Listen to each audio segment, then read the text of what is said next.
ನನ್ನ ಬೈಕ್ ಕೇಳಿ ಎಷ್ಟು ದಿನ ಆಯ್ತು ನಿನಗೆ? ಏನಮ್ಮ ನೀನು ನನ್ನ ಅರ್ಥನೇ ಮಾಡ್ಕೊಳ್ಳೋದಿಲ್ಲ. ನಿನಗೆ ನಾನು ಹೇಳಿದ್ದೆ ಕೇಳಿದ್ದೆ ಕೊಡ್ಸೋಕ್ಕಾಗಿಲ್ಲ ಅಂದಮೇಲೆ ಯಾಕೆ ಕೊಡಿಸ್ಬೇಕಾಗಿತ್ತು?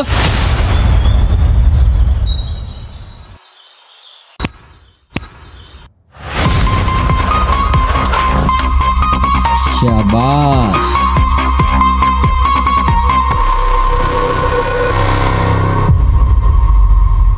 ತಾಯಿ ಬಗ್ಗೆ ನಿಮ್ಗೆಲ್ಲ ಏನ್ರ ಗೊತ್ತು?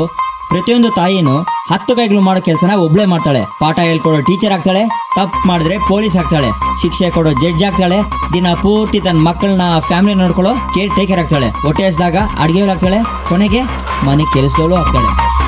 ಇವೆಲ್ಲ ನಿಮಗೆ ಅರ್ಥ ಆಗಲ್ಲ ಅಲ್ವಾ?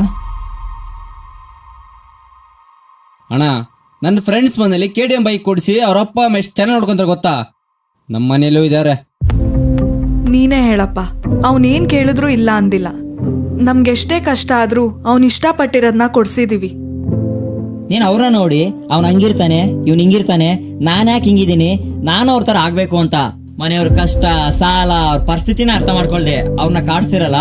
ಒಂದು ದಿನಾನಾದ್ರೂ ಬೇರೆಯವ್ರ ಅಪ್ಪ ಅಮ್ಮನಿಗಿಂತ ನಮ್ಮ ಅಪ್ಪ ಅಮ್ಮನ ಚೆನ್ನಾಗಿ ನೋಡ್ಕೋಬೇಕು ಅಂತ ಅನ್ಸಲ್ವೇನ್ರು?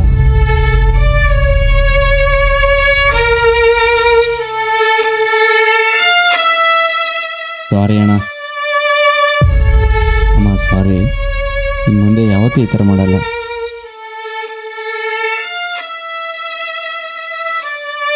ಸ್ವಲ್ಪ ಯೋಚನೆ ಮಾಡು.